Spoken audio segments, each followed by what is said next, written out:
Good afternoon, everybody. Good day to all. Today is March 8, International Women's Day. Mabuhay tayong mga kababaihan sa buong mundo. Today, we celebrate the 46th year of celebrating women all over the country. It started in 1977 with the UN Declaration. But in the Philippines, we are celebrating our history, our women, and our country. Historically, we know women are an integral part of the household and the community. While the men tend to business, it is the women who take charge of domestic affairs such as rearing children and running the household. Pero today, we celebrate our women.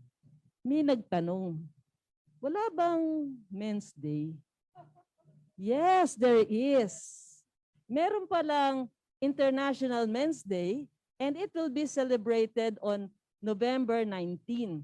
Take note, boys, 44 countries lang ang nagse-celebrate dito at hindi kasama ang Pilipinas. Sorry. But siguro dito sa Department of Urban Development and Human Settlements, we will be celebrating November 19 as Movember. Kaya just wait. But today, we will celebrate our women leader. For this year in 2021, the UN declared that this year's theme is Women's Leadership, Achieving an Equal Future in the COVID-19 World. Kaya today, we are going to show you how leadership is shown here in the Department of Human Settlements and Urban Development. Dito, we can see how women have strived and reached the peak of their career and have now assumed leadership positions in government and even the private sector. We are fortunate to be joined by 5 women leaders who have been making strides in the Philippines housing and urban development sector, an industry that is traditionally dominated by men. Yes, ladies and gentlemen, look at our 5 women. Yes. Remember, ano ba pag sinasabi, tao po, tao po. Pag sumagot, babata, ay, asan ng tatay? Hindi pala tao. Kaya babaeng sasagot, asan ng tao po? Pero remember, kasi ang traditionally we are pag tao, lalaki.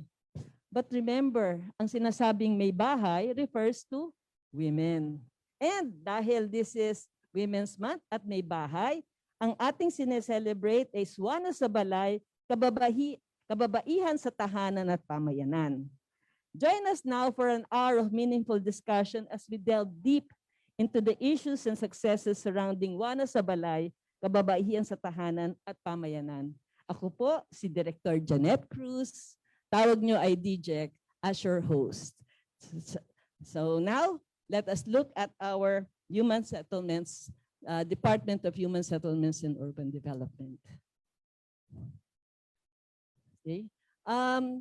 The Department of Human Settlements and Urban Development and its agencies have been celebrating Women's Month and Women's Day and have been in the forefront of gender and development.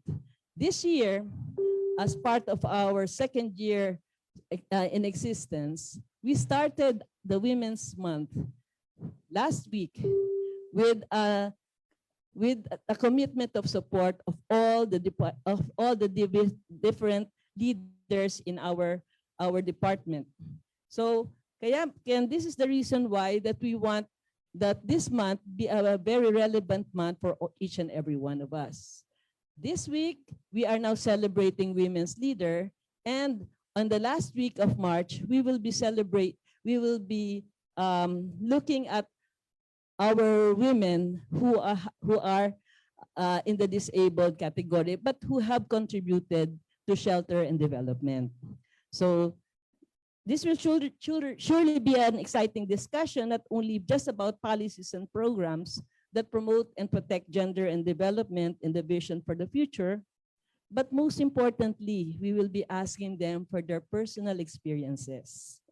So joining us this afternoon are 5 fine ladies who are making their marks and leading women empowerment in the housing sector. Okay, tingnan nyo yung ating mga panauhin. Okay, gaganda po. Palakpakan naman dyan. Okay. Oh, kaway-kaway dyan. Okay. Let me start with the famous quotation of Jim Rohn, the author and motivational speaker that is a personal favorite of our first guest, Miss Rosie Tsai. And he says, learn to work harder on yourself than you do on your job. If you work hard on your job, you'll earn a living. If you work hard on yourself, you can make a fortune. Our guest is a very special lady indeed. She graduated magna cum laude with a bachelor's degree in nursing from the University of Santo Tomas. But she devoted her time and her career in the real estate industry for more than 2 decades. Two words that define her are service and growth. Her life is a living testimony that when a person is passionate about serving God and others and strives for excellence by continuous growth and development, success and fulfillment can surely be attained. Rosie has not only personally experienced this herself, but has shared and extended herself to bring people alongside her, living lives of purpose and fulfillment. As President and Chief Executive Officer of City Homes Builder and Development for the past 14 years, she considers herself privileged and blessed to lead the City Homes organization in attaining its mission to serve God by helping people achieve more meaningful lives by building quality homes and communities. Now she has achieved a highlight of her career. She has widened her network by serving on the Board of Governors of the Subdivision and Housing Developers Association, or SHDA, from 2009 to 2014, and since 2017, was again elected a member of the board and is now its national chairman. Welcome, Ms. Rosie. Ang ganda, oh. Welcome. How was the pandemic?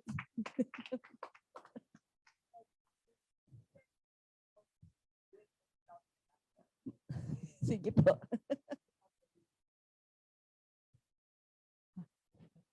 Afternoon, everybody.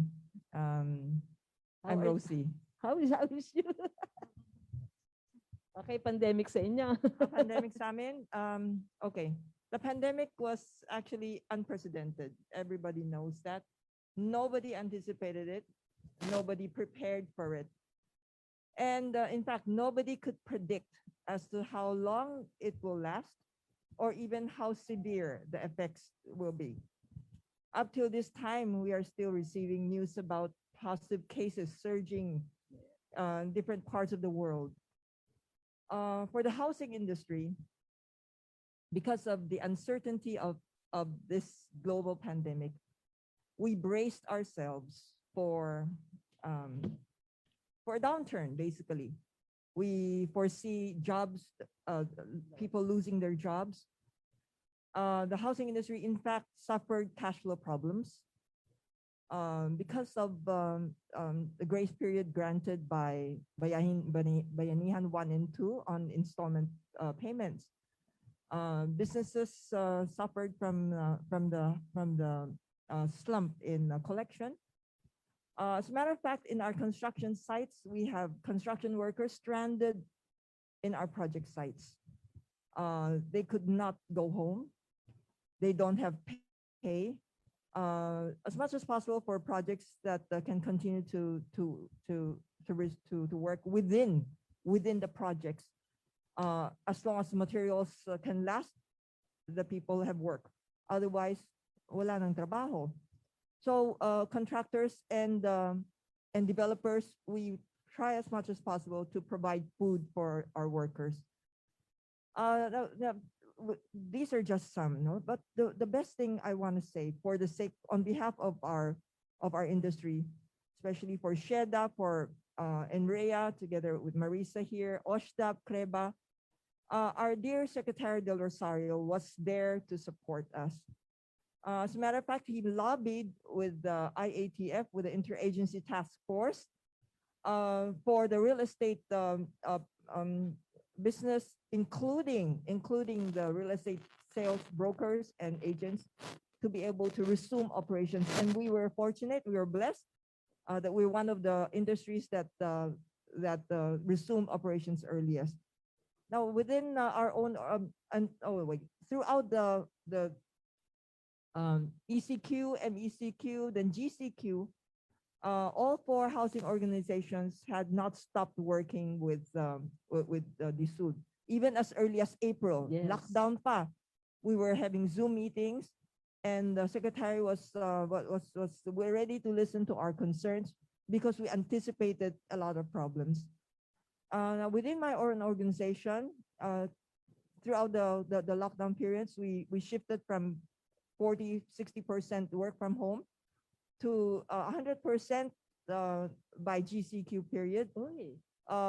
We made sure that we comply with the strict safety and health protocols, including monthly antigen testing. So basically, that's it, DJEC. I think it is very lucky that we have Rosie at the head of SHDA, because with her insight and her perspective, she knows where we should be going, and we appreciate her leadership. Now, ladies and gentlemen, we have another leader, another woman leader. And our next guest is a beauty queen who was crowned Miss Asia Pacific, and she has evolved from a television host to a highly acclaimed anchor woman and public servant. She has been an awardee of the PMPC Star Awards, and her show, the OFW, Buhay OFW TV, has been awarded as Best Public Service Program of the PMPC. She has hosted her own TV shows and also the Vice President of Women Empowerment Committee Management Association of the Philippines, and is President and CEO of Agri-Ecotourism Incorporated. She is the Chairman Emerita and Chairwoman of the Board of Advisors of the National Real Estate Association, or the NREA, President and Brand Ambassador of Shanti Gem Fine Jewelry Collection Ayala Malls in Manila Bay, and she's the founder and chairwoman of the Anti-Trafficking OFW movement, and co-vice chair for Women Empowerment of the PCCI, SME, and head of OFW head. She's also the president and CEO Solid Megatrends and Enterprises, and board member of the China Guangzhou Philippine Business Council and Rotary International Annual Giving Chairwoman. Yes. Wow, ang dami. Thank you. A woman of substance indeed, strength, style, a multi-awarded broadcaster, anchorwoman, a proud public servant, Miss Marissa Del Mar. Good afternoon. I'm so elated and humbled naman. Napakahaba naman, Jack.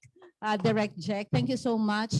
Happy Women's Month to everybody sa ating mga kababayan, mga kababaihan. Nandito po tayo. Ipagmalaki natin ang mga babae, ang pag-asa ng bayan.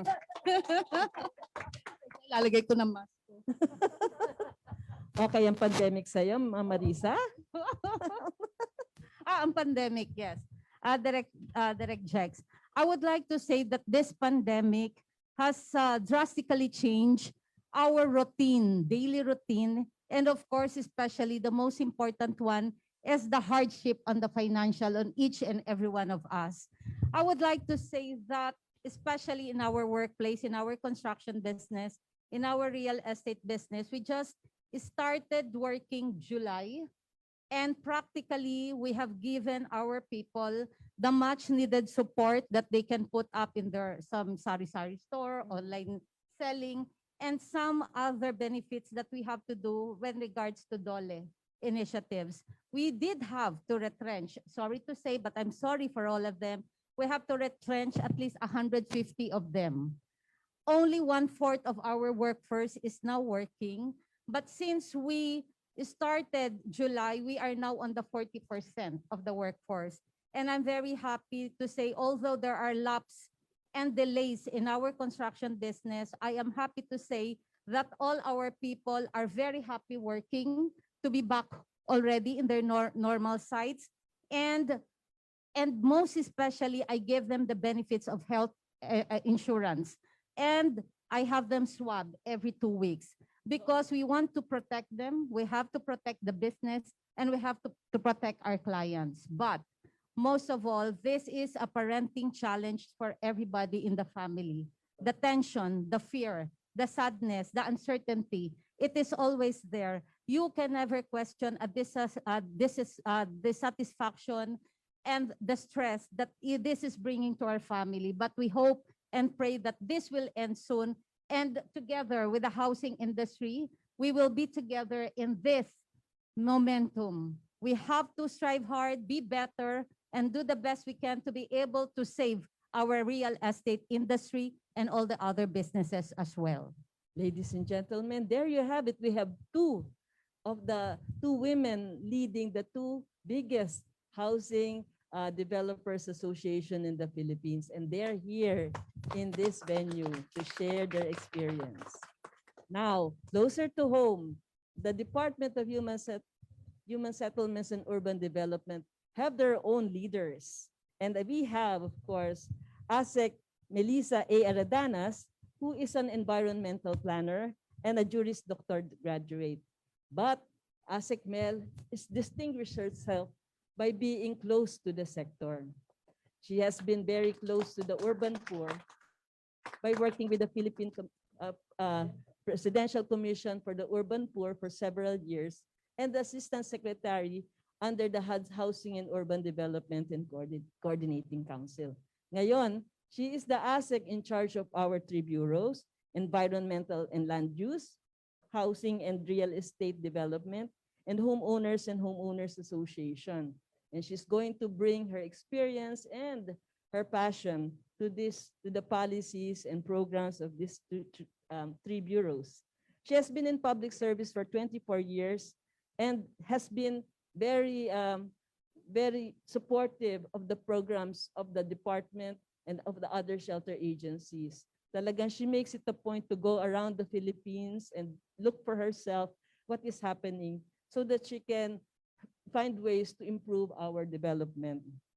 So, ma'am, kamusta po kayo? Kamusta po ang pandemic? Jack. Thank you for that. And thank you for asking. Before I answer that, allow me to greet all our viewers, our regional offices, the officers and staff in the region, our partners sa private sector and our key shelter agencies, at sa lahat-lahat po ng sumusubaybay sa Facebook page ng aming opisina, ang pinakabatang departamento ng ating bansa, yun yung housing sector. Personally, to answer your question, DJ, personally, right now, until now, a year after the start of the lockdown, nag-isang buwan na, mag-iisang taon na pala. I am still adjusting and alam mo, nag-a-adjust pa rin ako kasi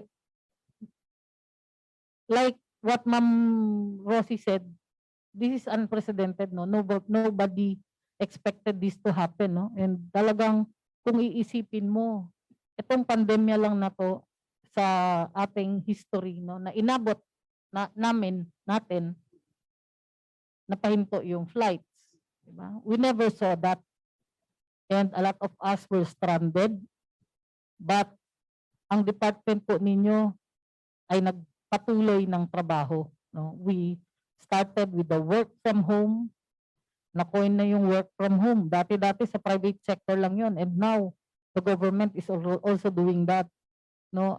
Personally, I started to set up my home office to ensure na tuloy-tuloy po yung ating pagsisilbi. Yung 24/7 nangyayari na yun ngayon dahil hindi naman po pwede na huminto yung ating pagsiserbisyo, lalong-lalo na sa panahon ngayon na marami ang pangangailangan. Professionally, as DHSUD Assistant Secretary, I would like to assure our stakeholders na ang inyong departamento po ay patuloy na nagre-review, nag-amend at mag-i-issue ng policies that would conform to the needs and to the issues and concerns of all the stakeholders, from the private developers up to doon sa mga nangangarap pa lang na magkabahay. Inaaral po nating lahat yan na maisulong natin yung sinasabi ng ating mahal na Pangulo na comfortable life for all. Sinisikap po natin dito sa DHSUD na makamit natin lahat yan with the help of everybody. And with that, ang inyong pong departamento, inuulit ko, ay madaling puntahan, madaling kausapin. Ipaalam nyo lamang po ang inyong mga pangangailangan sa amin at sisikapin naming matugunan ang inyong mga hinaing at pangangailangan. That's all. Thank you. Thank you, ma'am. So ito po ang one of our ASEC. We have another Assistant Secretary. We have Assistant Secretary Leira S. Buan, and we call her with fondness Ate Lei. She oversees the DHSUD regional offices, particularly in the implementation of policies, plans, programs, and projects, rules, and regulations. She also monitors the conduct of conciliation proceedings on issues and disputes relating to agency mandates, including the regulation of real estate development and homeowners association. On top of that, she is the chairperson of the Asset Management Committee. O, kita nyo, ang dami ng trabaho. And the Committee on Bids and Awards Committee, o mabigat din yan. And the Vice President of the Human Resource Merit and Promotion Selection Board. Kita nyo yan. But Ate Lei has her own passion. She created an NGO, the Lingap Balen, in 2004. At she caters to the poor, especially not only in Pampanga, but in all over the country. And for this, she has been recognized by no less by our president, and she has been given this position so that she can continue to serve our country. Ate Lei, kamusta ka na? Magandang hapon. Thank you, DJEC, and of course, with our partners sa ating mga pabahay. We always say that we cannot do our mission without them. My sister from Emerita, my very beautiful sister, and of course with her mission as well, Sister Marissa Del Mar, thank you so much. And of course with me, with us also, the ever beautiful, ang aking madam, sister also. And from SHDA, Ma'am Rosie Tsai, thank you so much, ma'am. And let's do the power, ano natin. It's a power empowerment right now, no? Panahon namin ngayon. And of course, my boss, Undersecretary Pintor, Ma'am Pintor, thank you. And ang aking partner since DHSUD pa, HADSI pa. No, kaming dalawa ang naging original doon. Asek Mel, thank you so much. At isa sa aking tumulong sa akin during my time in HADSI, way forward right now in the department, of course, my director, Direct Jeanette.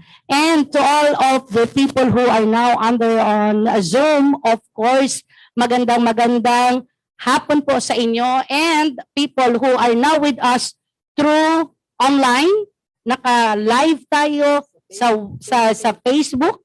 Magandang hapon po sa inyong lahat, and to all kababaihan, it's our time right now. Mabuhay po lahat ng Juana. Kaya natin to, laban lang po. At to all kababayan, Kapampangan, no? Pampanggenyo, Mayap, Gatpanapon po, Kayungan.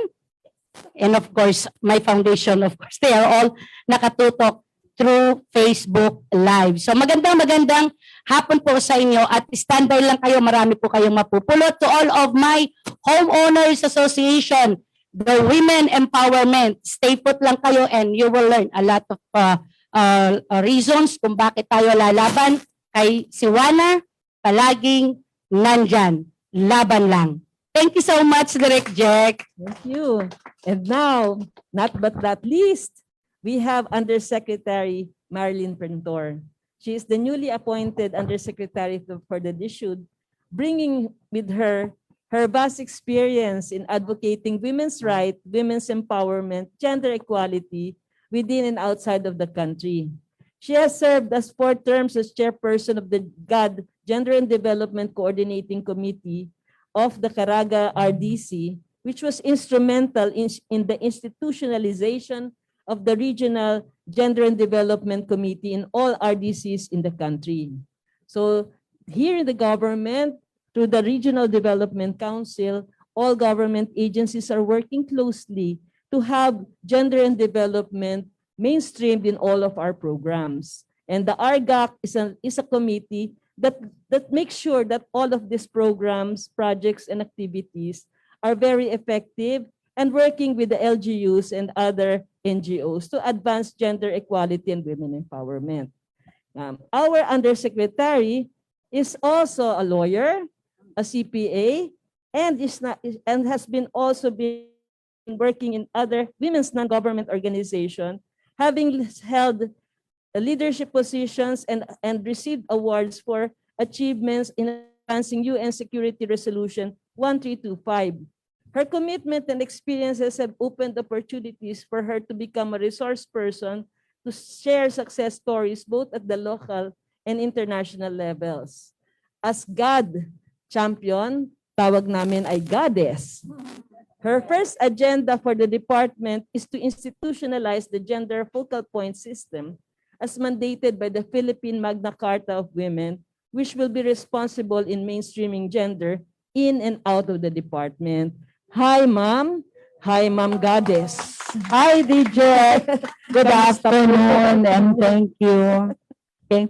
I'd like to say, first of all, I'd like to greet our women.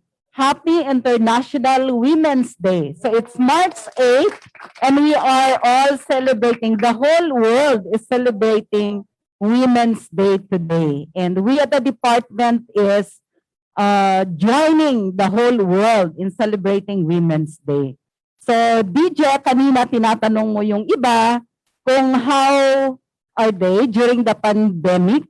Ako, it was my time to keep my sanity. Why?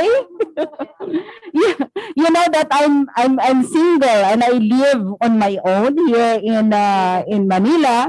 I'm away from my family, away from my friends, but the pandemic has given me a lot of challenge and it has enhanced my being homebody. That's unknown to many.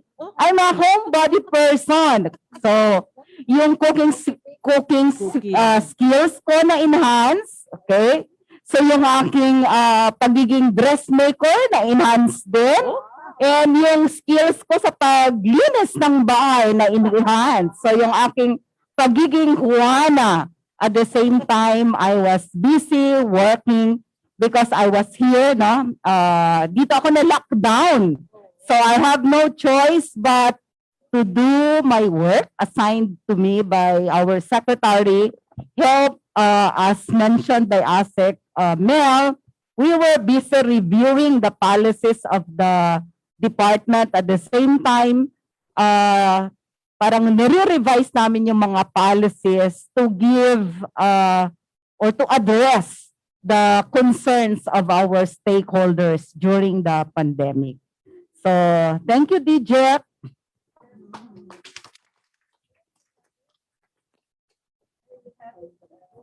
There you have it, ladies and gentlemen. We have truly a powerhouse panel today.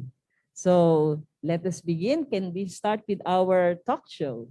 Wow, feeling host na kami. Let's practice dahil marami pa palang show tayong gagawin. Anyway. Kasi may I ask our 3 powerful women in the department.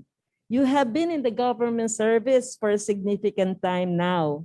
How do you see women in general in the workplace? When it comes to opportunities, how do we fare? And how about treatment? Have you encountered specific cases where women were treated differently? And how did the situation change then and now? Mamel. How I see women in general? Para sa akin, ako naniniwala, women play a very, very significant role, no, in the workplace.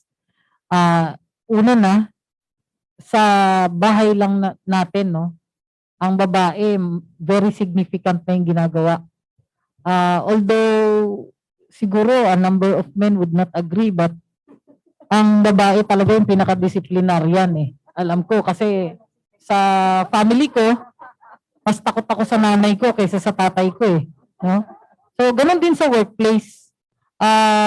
But I love it that they are disciplinarian, no, ang nanay ko. So, ganun din sa opisina, mas disciplinarian yung babae. And whether the men would agree or not, very efficient talaga yung babae. In fact, kung titingnan mo nga, karamihan ng mga secretariat natin, halos babae. And kung gusto mo that the work will be done, ibigay mo sa babae yung pag-head ng secretariat dahil women usually and most of the time delivers. Okay pa mo? Oo, kasi mas focused kasi yung babae. Given the fact pa na pag-uwi niya ng bahay, mag-aalaga pa ng bata, mag-aalaga ng asawa, di ba? O di ba? Actually, one trivia about me, no? Pareho po kami ni Yusek Pintor, ni boss. Kasi hindi din ako relate. Kasi I also live alone. Oh, single din po ako. Pero masaya po kami ni Yusek. Chinek ko siya, masaya din naman siya. Yung kagaya ng sinabi niya, relate ako doon na na-hone yung kanyang cooking skills during the pandemic. Ako din po, ako po ang cook sa bahay namin during the pandemic. And I think ang masaya lang yung pamilya ko eh, no? Oo, kasi taga-kain. In fact, yun na nga, isa sa mga ano natin ngayon, dapat nagda-diet na. Kasi ang naniniwala ako dito during the pandemic, isa sa mga dapat i-focus nating lahat ay yung unang-una, dapat walang nagugutom, di ba? Isa yun sa gusto ng Pangulo na mangyari. Walang nagugutom at saka dapat lahat tayo buhay. Di ba? Sa Bisaya po kasi ako, ang importante buhay. Yun lang, mahalaga buhay tayo. Kaya laban ito ng bawat isa, hindi lang ni Juana, ating lahat po ito. No? Yung sa opportunities naman, if we were to base dito sa office natin sa DHSUD, women here are treated very fairly.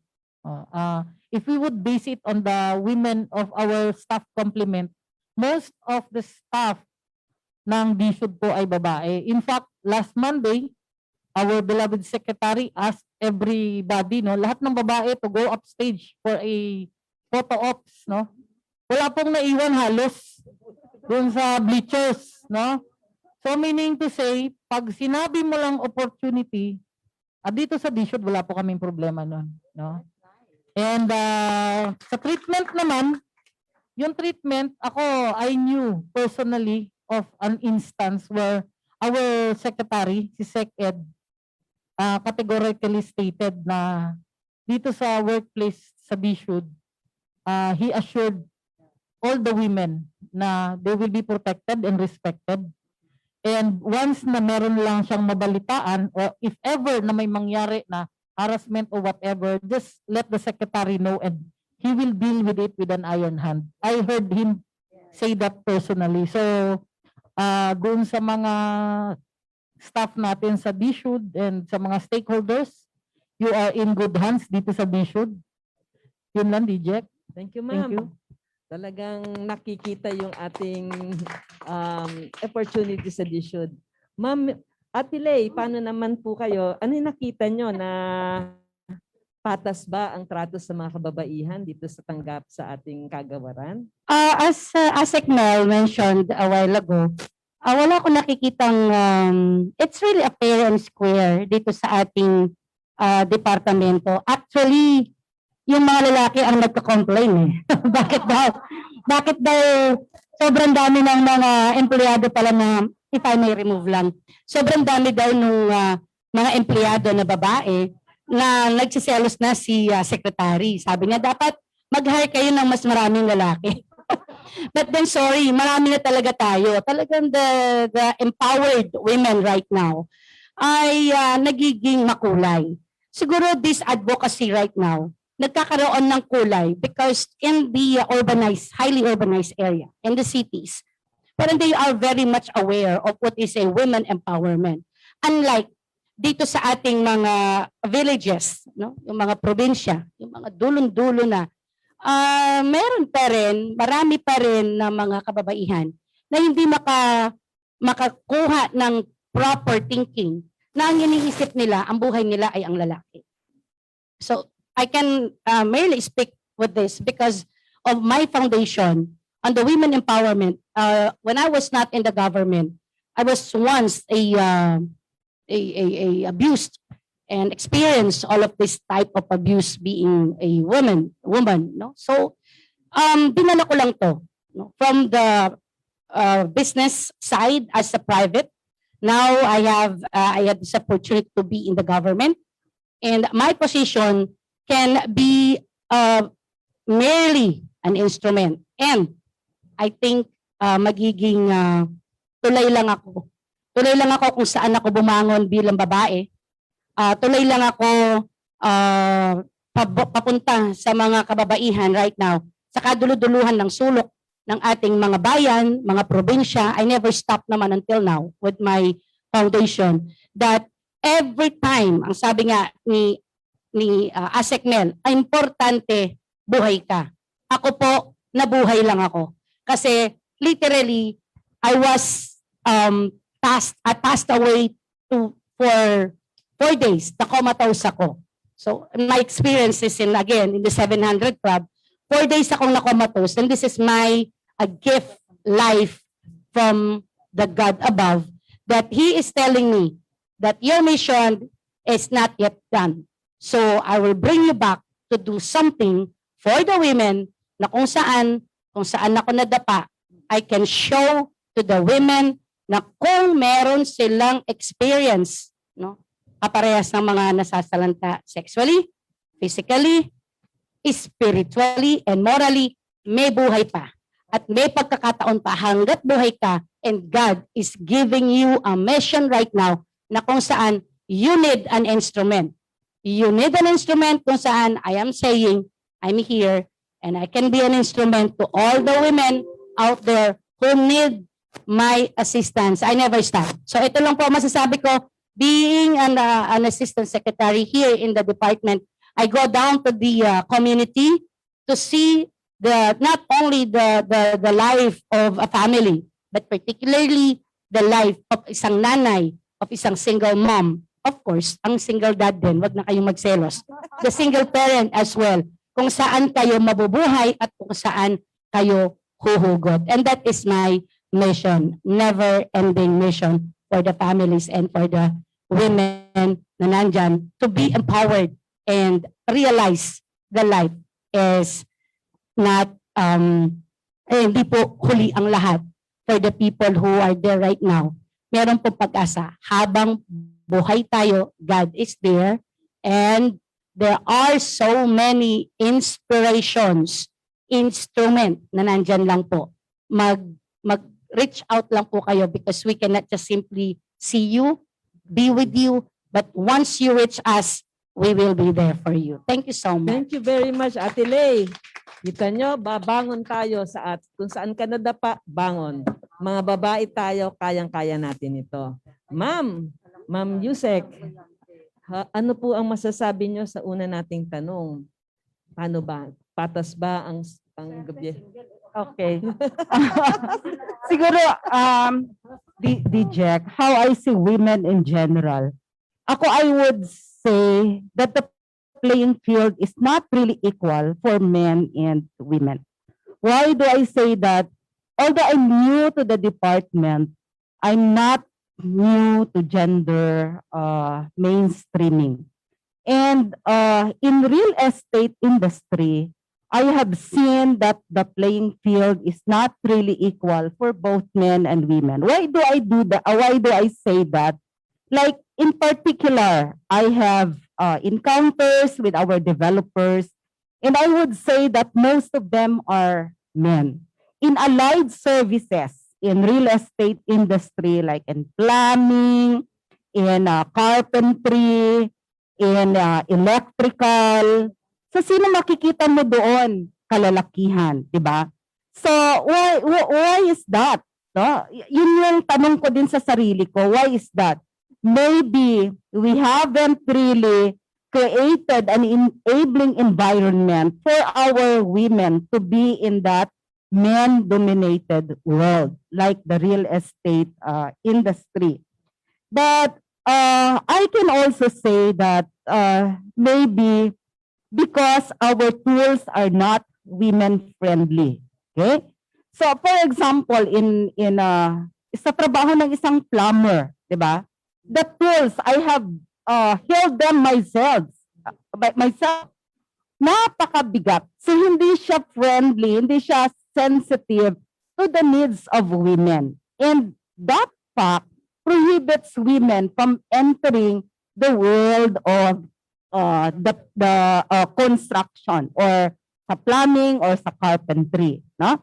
So but siguro gustong pasukan yan ng mga kababaihan.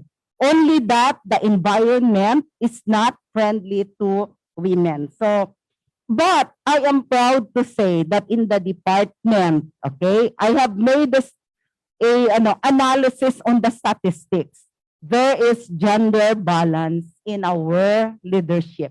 Okay, rarely, no, in the general world, rarely you can see women in leadership position.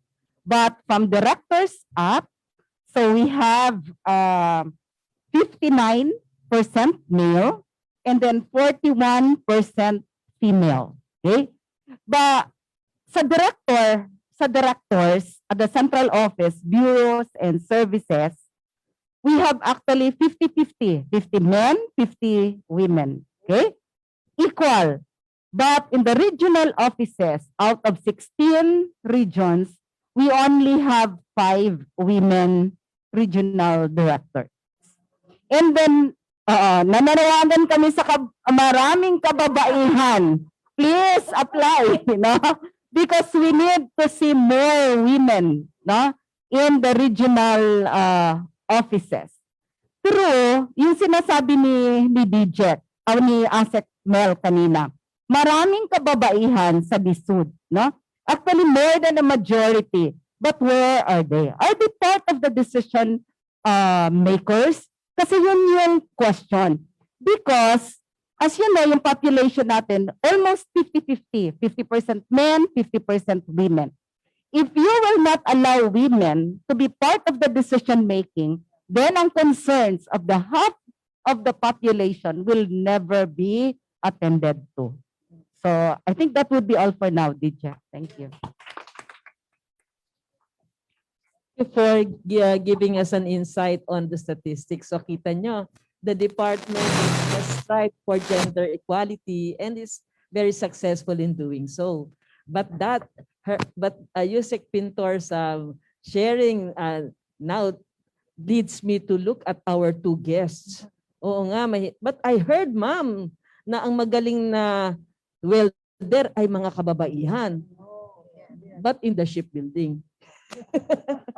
But not in housing. Ngayon, may I ask our 2 guests na mga kababaihan, based on your observations, are there any initiatives being done by the private sector to promote the equal treatment of men and women in your sector? Who will answer first? Si Ma'am Marissa. Check para mas ma-explain ko ng maayos. There are some initiatives in the private sector to check the gender imbalance. First of all, there is the pay inequity. The men and women, the wage gap is very far. There's always a saying that men dominated the workplace, especially the real estate or the construction business. Well, this is very true. And there are a lot of men that even we women work so hard with longer hours, we do all the best that we can, put our efforts together, but still we are underpaid compared to men. But of course, to be fair with all the men, that is your that is due you. But anyway, women today, according to the World Economic Forum of 2020, Filipino women now rank at the 16th ranking to be equal gender in the 152 countries assessed all over the world. And I would say that this is a breakthrough. Mabuhay po, mga kababaihan. And according again to the gender gap, more women empowerment are advanced now. Why? More women passers, especially on the architecture and the engineering, they are the women power. Sila po ang mas marami ang nakapasa, and this only means that this is also in the professional and in the engineering profession. For example, architects and designers can be playing a very big role. For example, a lactation room for every development for breastfeeding mothers, a mobilization for privilege or challenge the elders and the physically challenged. Meron po silang mga neutral toilets and washrooms. Meron din po ditong sinasabi na ating mga parents can go with the children para sa mga gender toilets kasi kung minsan nahihirapan sila, and they can accompany their children. In most cases, if you are doing this, then this is gender equality. You always have to see and check kung saan po magiging maganda, magiging comfortable ang ating mga men and women, physically challenged, the elders, and the children. And most especially, ang sabi nga po nila, women today are very much in advance. We in the private sector, we are encouraging new graduates na mga female. We will always be having the initiative of wage analysis. We will give them a separate toilet for on-site. We will give them, we will also be giving them the parental leave. For example, yun po yung sinasabing long hours of working for our women, yun po ang nagiging challenge for the mothers, for the women fulfilling their careers sa real estate, because it is a rigid practice work in the real estate and the construction business. I would say women power is the in thing now. We shape the inclusive culture of leadership in the housing industry. For all the women in the world, mabuhay po tayong lahat. Happy Women's Month. Babanggitin ko lang yung ating ang ating OFW NCR. Nanonood po sila, ang ating si President Mayna Enria. Ang ating OSDAP, Enria, SHDA, at ano pa ba? Creba. Na yan, nanonood po sila. OFWs po natin all over the Philippines, our leaders, and Secretary Edel Rosario, we miss you here. Thank you, DJ. Thank you. Ma'am Rosie, kamusta na? Thank you so much. Thank you, Marissa. Actually, the housing industry, we should promote now. We should promote gender equality. For example, there are ways that we can promote it. Number one, I would say the balanced work week. Balanced work, no work on Saturdays, so that women can spend more quality time with the family. Women can also, for those who are able to pursue further education, pursue whether formal or informal learning, in order to upgrade herself, to add value to herself, to bring that to the workplace. I would say the training, mentorship within an organization should be open to all. Women should be given equal opportunities. And the pay, let me mention the pay. The pay should be based on, of course, binanggit niya ni Sis Marissa, there should be job analysis, salary grading. The pay should be internally equitable and externally competitive. The pay should be transparent. The pay should be based on jobs, regardless of gender. And of course, equal opportunities for promotion within the organization. And another thing, strict enforcement of the Anti-Sexual Harassment Act. That is very important. As a matter of fact, I realized that there is an expanded definition of sexual harassment embodied in RA 11313 ata. It's expanded. It means it doesn't necessarily have to be somebody from with authority or with influence or moral ascendancy.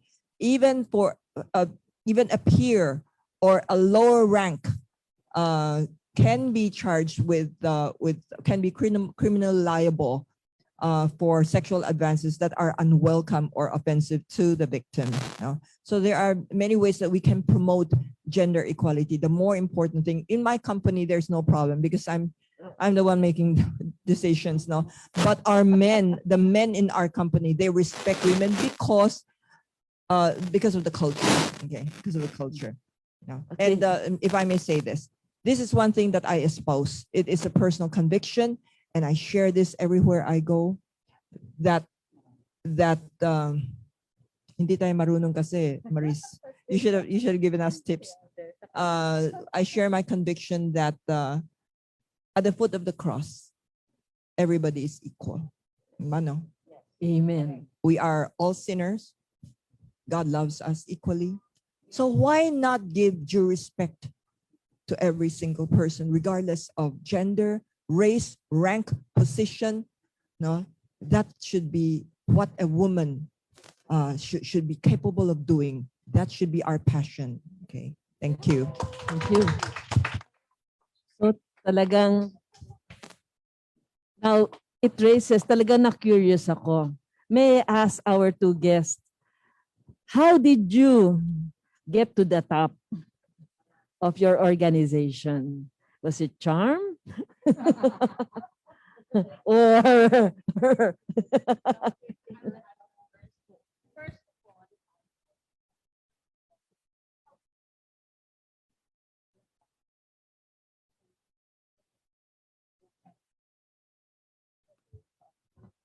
Hello. Ayan. Okay. First of all, thank you, DJ. How do we get to the top? We women should always know our place. We are the one who are, whatever we do, we have to be doing to the best of our ability. We don't get our emotions to the best of us, because if we let that happen to us, then we will be seem unreliable. We have to dress up. If we want to be the CEO, then dress like it. Not that it is on the clothing, it's not. It's more on the work ethic. It's being professional. It's more on the conviction and the striving hard to do better. That's the most important thing that matters. It's not the clothing. It has to speak for you. But most of all, you have to have, of course, this appearance of a stronger conviction and also the communication skills, because in that manner, you will be respected in the workplace. They will know that you know what you're talking about. You're knowledgeable, you're approachable, you're friendly. But of course, you have to be co-equal with everybody. You don't assume that you know everything, because that's not true. We have to reach out. Reach out to the people that you know that will help you in advancing your career, and make sure that you really studied hard. You have to be very true to yourself. Honesty is always the best policy, being fair to everybody, and always remember that you cannot survive alone. You have to be with your colleagues, with everybody in the industry that you think you can be of helpful, and they can be of helpful to you also. And most especially, you know how to respect your superiors. You have to be very good to them, but you know also how to say no. You have to have the respect that you deserve. This means that you are a CEO material, and you can go and step up, and they will reach out to you. Thank you, DJ. wow! Talagang parang master's degree. Ma'am Rosie, kayo naman. You said you're going to be hard on yourself. Ganun. Actually, I was blessed. No, I was blessed that I never actually worked for anybody else. No, except for my own family. However, it is. But precisely, if you're way up there, there's a saying that says it's lonely at the top, which means if a person does not humble himself, I'd like to say herself, even if you're there at the top, you will not make it. So you just need to be humble. I learned so much from John Maxwell. It's about the 5 levels of leadership. People should follow you not because of your position or because of designation. No, people should want to follow you because what you can do for them and what they can achieve because of you. And that takes, you got to be humble. For me, if I don't know something, I literally just say, wait a minute, I don't know this. Give me some time to research on that. Otherwise, I'll ask.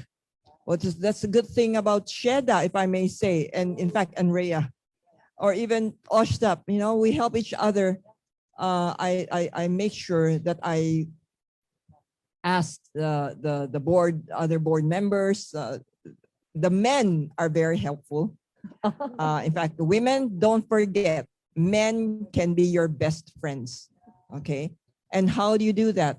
You do not push, and you do not, wait a minute, this should not be a battle of sexes. Okay. I believe, and I firmly believe, that ideal situation, the ideal work environment should be men and women should complement each other.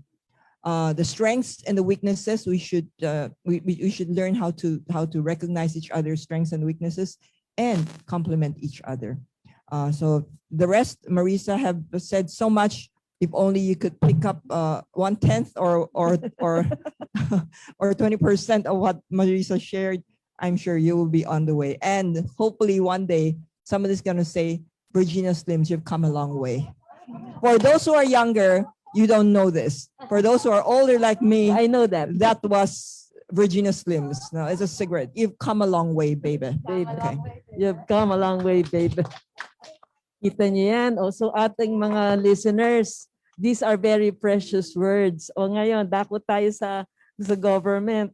Ma'am, sa tingin ninyo, meron bang, how do you see women in the next 10 years in our government?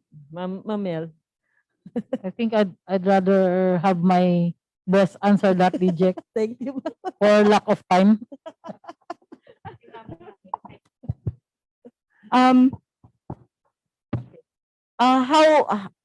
How should I see women in the next 10 years? 10 years in the Okay. sector, housing sector. Well, in the housing sector, I would like to see more women in the leadership position.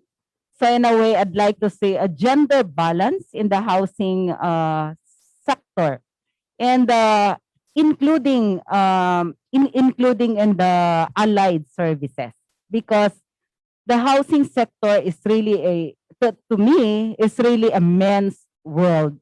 But if the men will help us create an enabling environment, then there would not be any hindrance from women entering into that field and helping in nation building in general. So ma'am, kayo po, how about women in our sector 10 years from now? Buhay pa tayo? Yes, I think we're still there. Hopefully. Do you see more developers? Definitely, I do. And for simply one thing, we're in housing, right? We're in housing, and that's something that's close to home, close to our hearts, home, family. So that's how I see women there will be more women who will be successful in the housing sector. As a matter of fact, I would like to say that women, if possible, should continue to learn. I mentioned a while ago, whether through formal or informal learning, keep on learning, especially those who are working from home, or if I may say, those who have lost their jobs. If you have the time, if the family can afford it, family finances can still manage, get online courses, upgrade yourself. There's a lot of opportunities out there. The more important thing is that you balance yourself.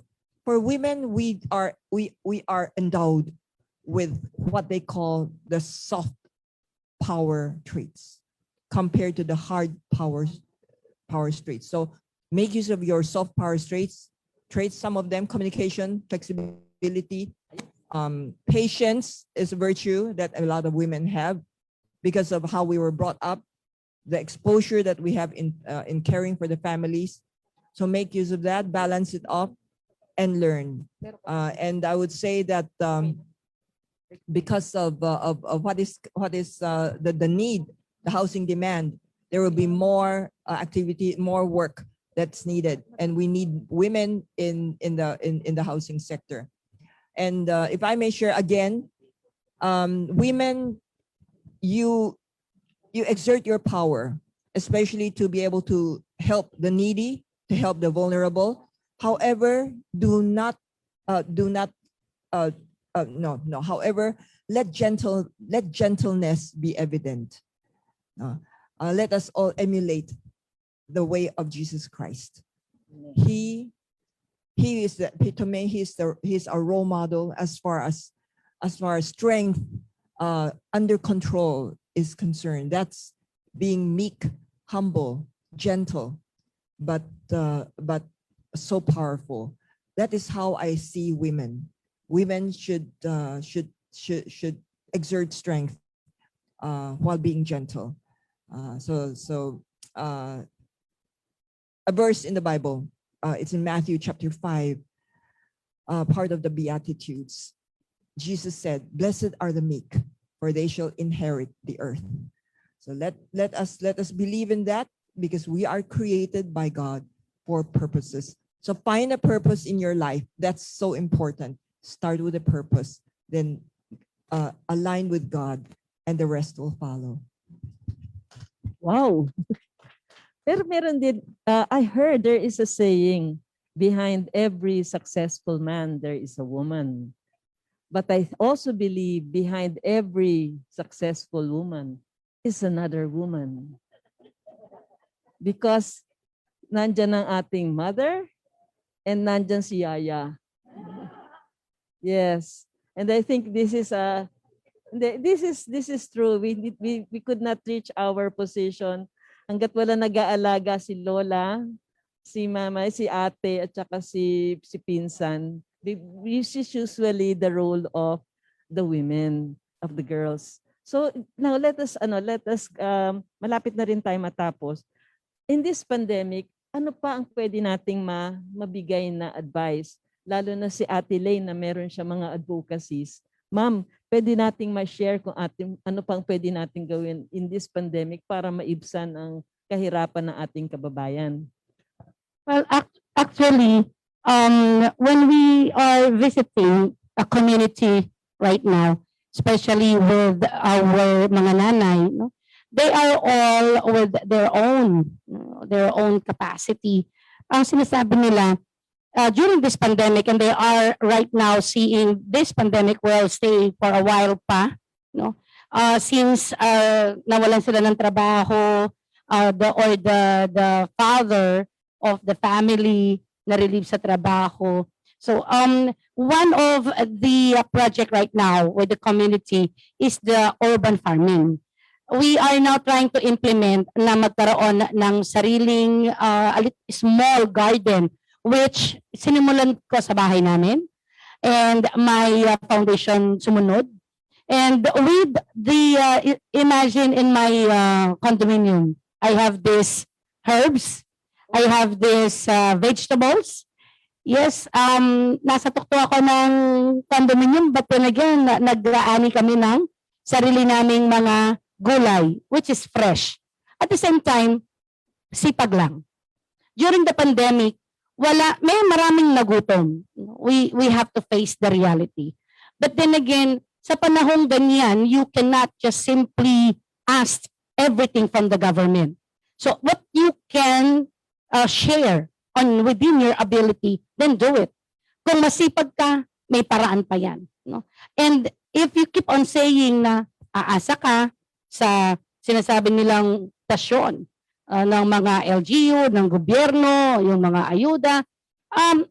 Kung hindi ka nadadatnan ng mga ayuda, is it not possible for your family? Siguro, tamnan ang inyong mga ekstrang lupa, or kung walang lupa, meron namang mga, what we did is sako na nilalagay mo doon, especially yung mga kamote. Ang bilis, within 2 months time, umaani ka na. So we are trying to give them to know how to do this farming, the urban farming. So maraming ganyan, especially sa mga probinsya. Sa probinsya, hindi mo problema ang lupa. Malalawak ang mga lupa. So with this right now, we have to consider with all the community that we are trying to build right now. Sa LGU, we are knocking their doors na sana ma-consider ng mga homeowners, no, na magkaroon ng sarili nilang garden farming sa kanilang mga bakuran, which is very effective right now. Ang kukunin na lang nila, ang hahanapin na lang nila ay ang pambili ng the rice, yung kanilang So yung participation natin, giving them alalayan natin. Sabi nga minsan, wag mo siyang bigyan ng isda. Tell them and show them how to, teach them how to do fishing, no? So ayan po ang aking mai-share na masaya kami. My project with this is with Commissioner Belhica. Yan, urban farming, kasama natin siya dyan with, of course, the community and the homeowners association. O kayo po sa side po ng private, ano pong ating mga advocacy sa pandemic? Kasi Marissa, mukhang marami yan.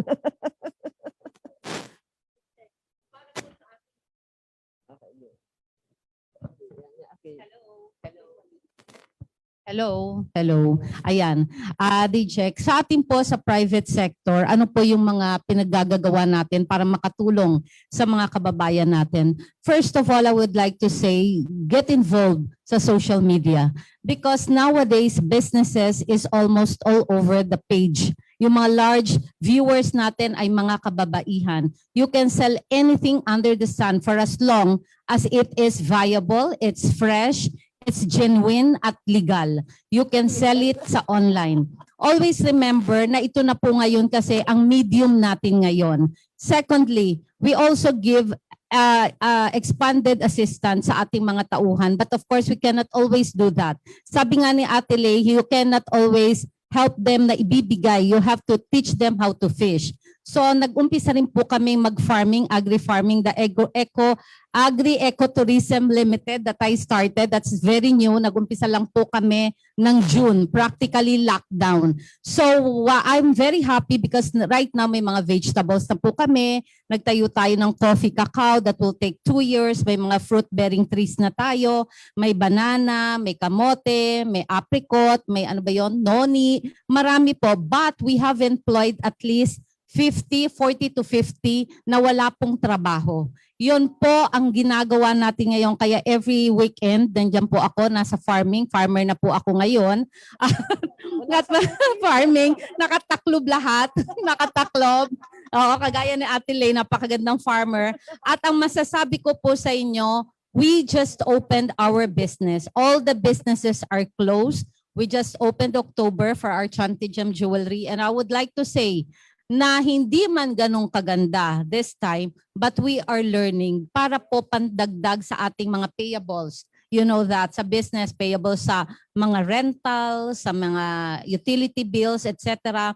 But we make it a point that we have to feed our employees and their transportation and regular ang swabbing nila. And always remember, we still give them the paycheck that they are receiving because this is the time na nagsobra-sobrang ilang months na wala silang pambayad sa kanilang mga bills, etong mga rental. So we just have to adjust, and later on, if everything is okay, then good days will come again. So we have to say that this pandemic helps us realize that we can be survivors. Ang mga ate, mga kababaihan, mga nanay, ang mga kapatid natin na OFWs na nasa abroad, mahal po namin kayo. Hindi po namin kayo nakakalimutan. Ngayong taon lang to, wala kaming pamaskong handog, kaya ang ating mga OFW leaders nandyan.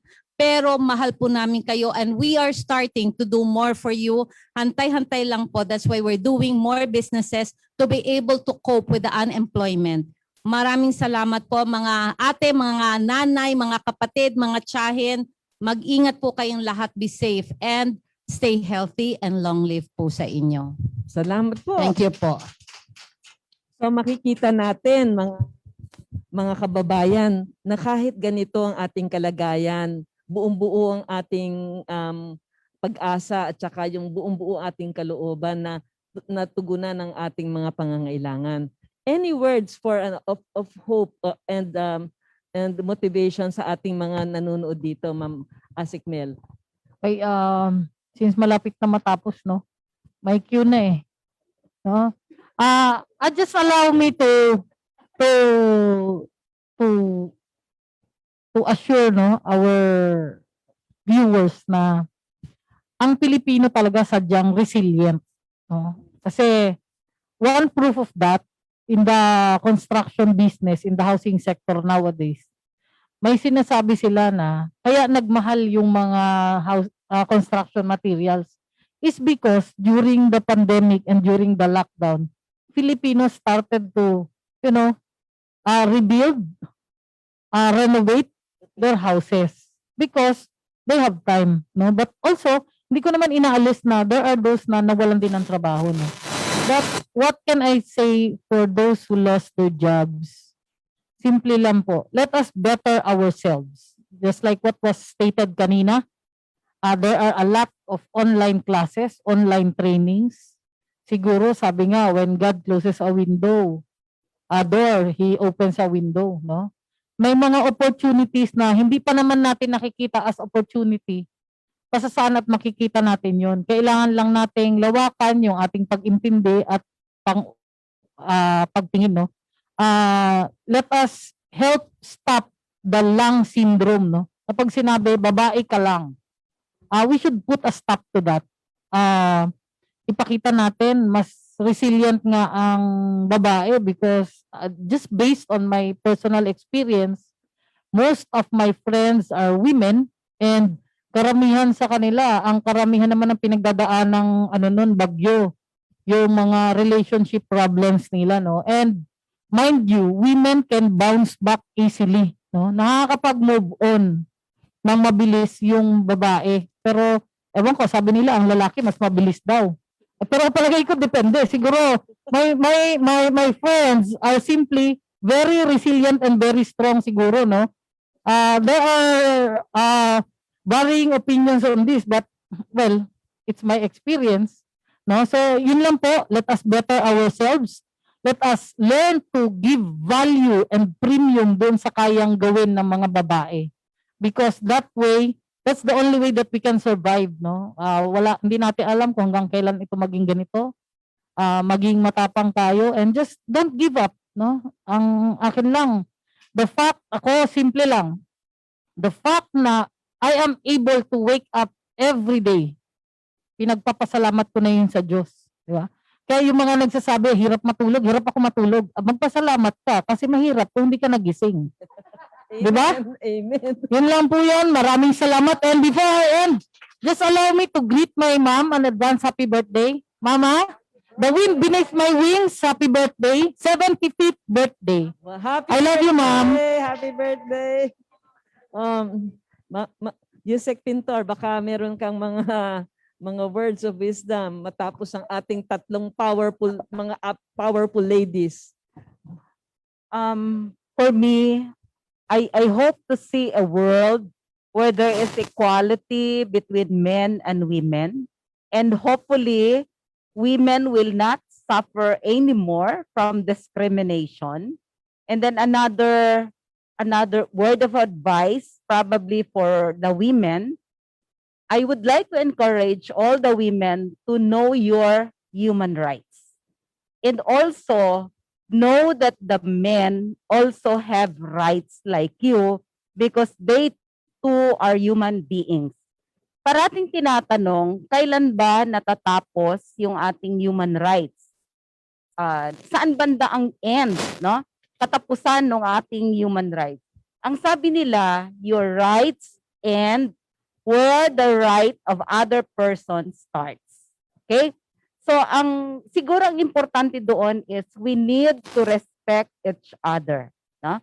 We need to see the other person also as a human being clothed with human rights. And furthermore, to the women out there, I'd like to encourage everyone, let us all be part of the solution, not part of the problem. This is a continuing this is a long journey on our part to achieve gender equality, to achieve or to eliminate discrimination against women, but collectively, for sure, we can all do this together. Thank you very much. Thank you. Oh, mayroon pang last word. Talagang pataas na paangat ng paangat na. Last word. I can see that women will still be continue to be in the real estate, to be in the publishing, marketing, to be in financial consulting, appliances, electronics, and many more. I can still see a lot of women in the government service, just like us, the power ladies here in the government service. Mabuhay po kayo. Ganon din po ang mga magiging presidente, maging senador, congresswoman, mayor. Lahat pong yan ay mga women empowerment. Tandaan po natin, tayo daw po ang mga nanay, mga kababaihan, ang ilaw ng tahanan. Tayo ang light of the home. We are the home management and the home development. Tayo po ang humahawak ng pera ng ating pamilya. Tayo po ang nagtuturo ng value sa ating pamilya. At tayo rin po ang gumagawa mostly the final decision in the family. Always strive to be better. At tandaan niyo po, bilang kababaihan, kailangang matuto tayong irespeto ang ating sarili para irespeto rin po natin ang ating kapwa-tao. We, the Filipino women, will be a great survivor. Happy Women's Month. Marami pong salamat. Maraming salamat po. So at this juncture, nakita natin na nagsimula tayo na parang hirap na hirap tayo habang ginugunita yung paghihirap natin sa pandemic kanina. But now, matatapos tayong mas mataas ang ating kalooban, fully motivated with full hope at paniniwala sa ating Diyos na tutulong sa atin. Sa yugtong ito, ako'y merong importanteng announcement. Happy birthday po, Mario Malyari. Yes. Thank you very much sa OIC Director natin, OIC Director Mario Malyari. Siya po yung punong abala ng ating Facebook Live today, and also we would like to thank our beloved Secretary, SecEd, for giving us the time today para dito sa celebration ng Women's Month and for us to be able to air live on via Facebook. Good afternoon po everyone and happy Women's Happy Day. birthday, Direk Malyari! Happy birthday! At blow out. Habang nandito kami sa screen, gusto naming bigyan ng flying kiss ang aming mga nanay, mga ate, mga yaya, mga kasamuha. Yes. Happy Women's Happy Day Women's sa ating Day, lahat. everyone. Kakanta na? Ay, Kakanta thanks, si DJ. bye. Happy Women's Month, Ima! Nanita Buan! Okay, thank Happy you. birthday ulit kayo, Direk Malyari. Thank you very much, our regional Also, for officer. those watching us from your, thank you very much for our guests, Yusek Pintor, Asek Mel, Asek Lay, Miss Rosie and Miss Marissa. Your expertise, insights, and personal thoughts and feelings on gender and development have made for a very enlightening and powerful discussion. One we hope have inspired our viewers today, totoo naman, women and men alike. For those watching us from Facebook, thank you for tuning in. Thank It was you. great to Good have you afternoon. This afternoon. We hope you enjoyed our discussions as much as we did. We have now reached the end of our program, but before we close, let us leave these words for you to ponder.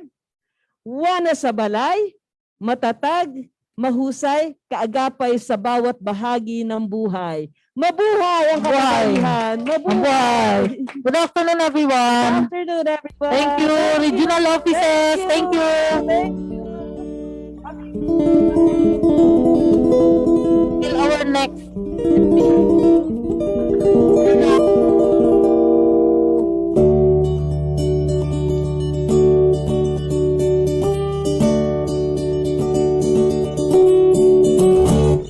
Babae ka, hinahangad, sinasamba, ipinagtatanggol, ikaw na may walang laya. Ang daig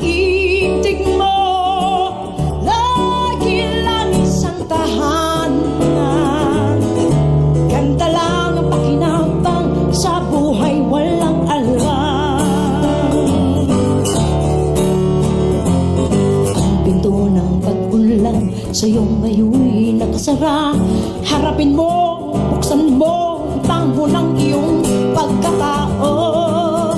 Babae ka, kalahati ka ng buhay. Kung ikaw kaya'y wala, isa ng buhay ipupula. Natanayan mo, kaya mong ipaglaban ang mga karapatan at ganap na kalayaan.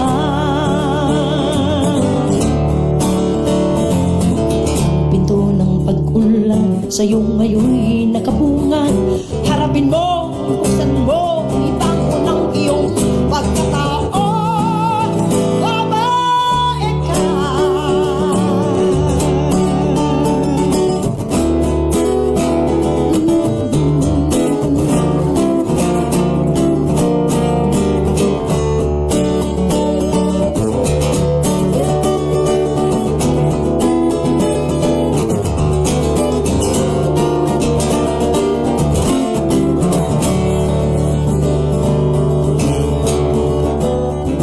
Dahil sa akala ay mahina ka, halaga mo ay di nakikita. Bisig mo man sa lakas ay kulang, ngunit sa isip ka binayayaan upang tinig mo'y maging mapagpasya, upang ikaw ay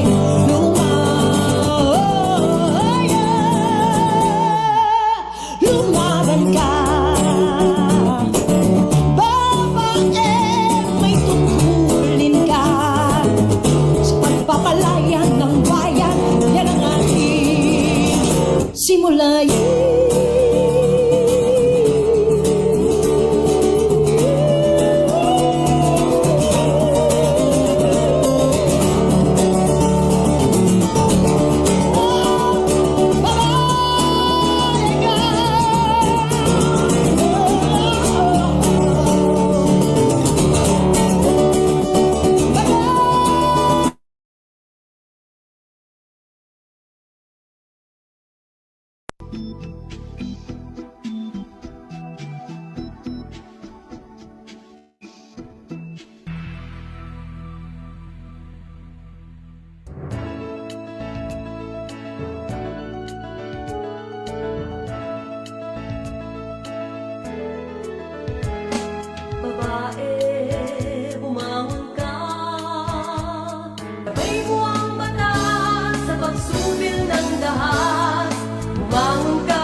Chong chong chong chong pasipol-sipol mga manong sa labas magpigil at gumalang kaya ikaw sara bibig kundi maganda ang lalabas. Pare, ang catcalling ay isang uri ng sexual harassment. Di biro ang sexual harassment at di nakakamacho ang pang-aabuso. Kaya ikaw sara bibig kundi maganda ang lalabas. Isang paalala mula sa Philippine Commission on Women